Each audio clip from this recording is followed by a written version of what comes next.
Hi everyone, welcome to the Thriving SpiritCast. It's that time where we get to just tune in to Spirit and allow some messages and guidance to come through that will support us in our growth, healing, expansion journeys and contribute to our awareness.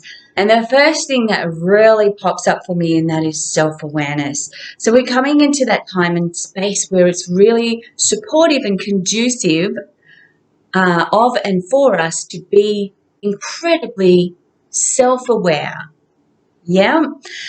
Self-aware, being self-aware essentially means that we are knowledgeable and knowing what it is that we are doing, what our impact is, and the contributions that we make to society, to our lives, to our happiness, to our joy, to our relationships, to our family, to the community, to however far you want to extend it, to the collective, if you will.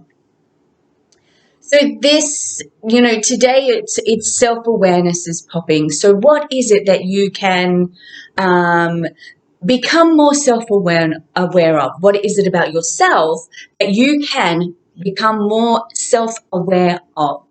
Those thought patterns, the internal dialogue that you have with yourself, the patterns and the cycles that you go through, that you experience throughout your life.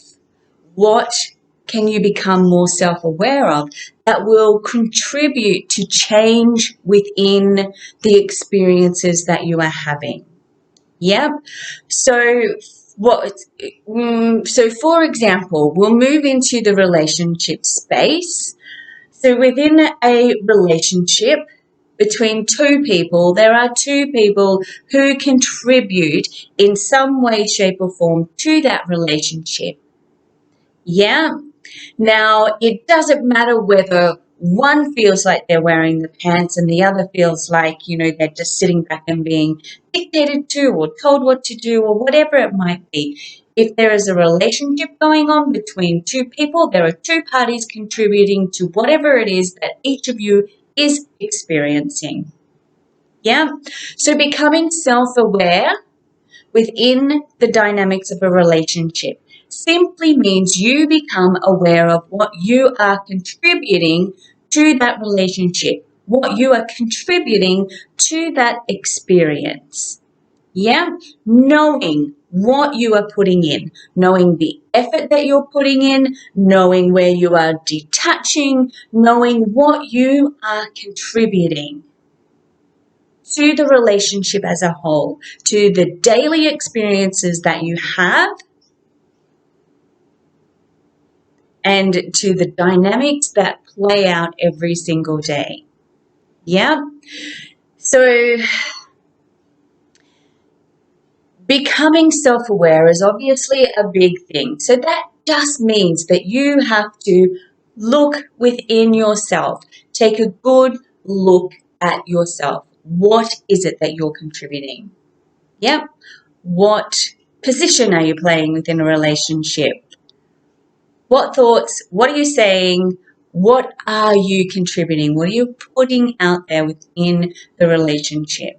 Becoming self-aware, reflecting on what your contribution is, will, first of all, create that awareness within yourself that allows you then, or affords you to then step into something else. So change whatever it is that requires change. Yeah. When we become self-aware, especially within this relationship area, with what it is that we are contributing to relationships, then we can consciously choose to contribute something else if we're wanting to experience something different.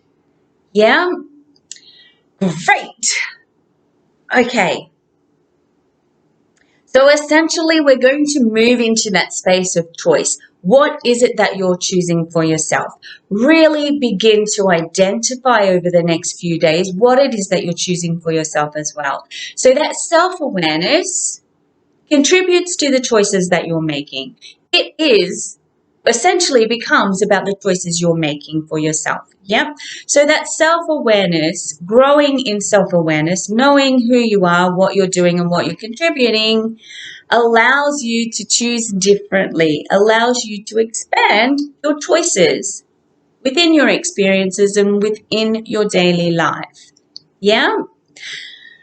Beautiful choices. It really feels like we're coming into that energy, and this is really funny, coming into that time and space where our choices, the opportunity for choices kind of really being laid out. Having said that, it also feels like it's chaos, like it's messy. Yeah, like there's this mess kind of going on because we could go here, we could go there.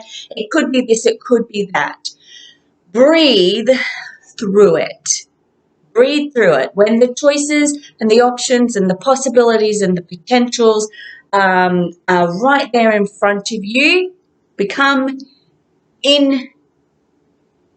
ingrained into your awareness. When you become aware of what is being presented to you or the possibilities that are being presented to you, take a breath, because it can become overwhelming. There's a couple of things. It can become overwhelming. It can feel right, and then it can feel quite fearful. Yeah. So breathe through the chaos, breathe through the messiness. And when we say breathe through it, we're wanting you to focus on grounding yourself within each moment, taking that breath in and release, and allowing yourself to ground with the earth, to center into your heart space, and become just a little bit still within the mess and within the chaos, and then feel into the choices that are presented to you. Yeah, there's also that energy of really claiming what you want over the next few days as well. Really claiming what you want. What is it that you really want? So let's go back to the relationship. Coming into those times and spaces where you are self-aware of your actions, contributions, what you're doing, what you're thinking, what you're saying within that dynamic of a relationship, allows you to claim what you want. When you become more self-aware, you know what you want and what you don't want. You know more. There's more knowingness within your body, your heart, your mind, your soul of what you do want and what you don't want.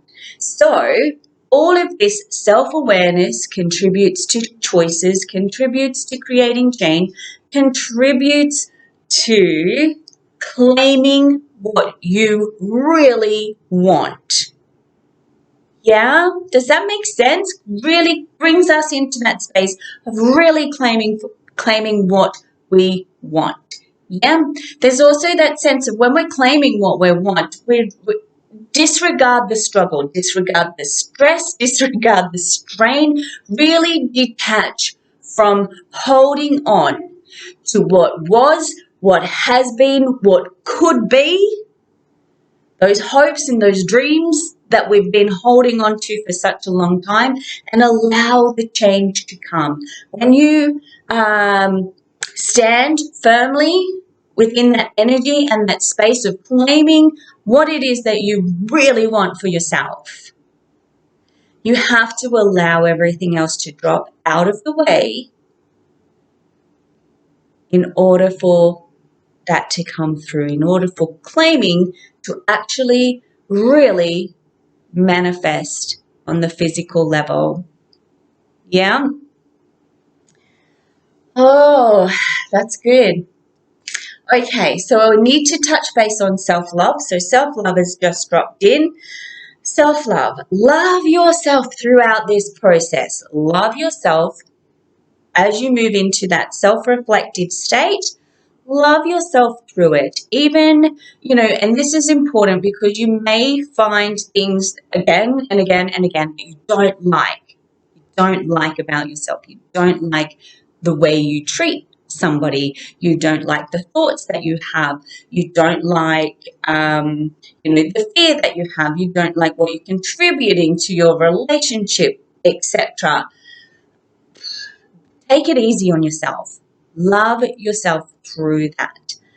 You are obviously in a space of being able to reflect, identify, and in that space of being willing to move beyond that, to expand into different, hopefully better experiences.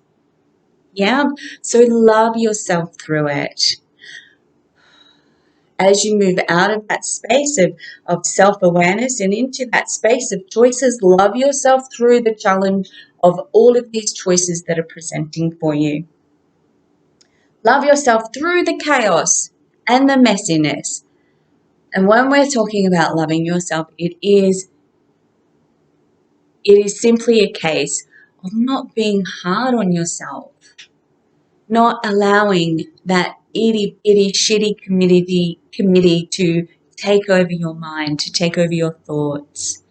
It's about being gentle on yourself because, and this is how you can contribute being gentle to yourself or on yourself, knowing that you are doing your best in this moment to progress forward, to progress into something different, to progress into new experiences, into better relationships, into better experiences. Yeah. So really love yourself through all of whatever comes to you this week. Love yourself through it. When you are in that space of self-love, of loving and being gentle on yourself and allowing the process to occur, then it is easier on your body, it's easier on your heart, it's easier on your mind. Yeah. And the final thing with that, at the end of the day, it is a choice to make it hard, difficult, and challenging for yourself. Therefore, it is a choice to be kind, gentle, and loving on yourself. That's it, my loves. Thank you for listening. Please feel free to contribute to me, to let me know that you've watched the video, to let me know how you felt, to let me know how you're progressing, your movements, your challenges, and if, of course, there's anything that we can help you with. Thank you.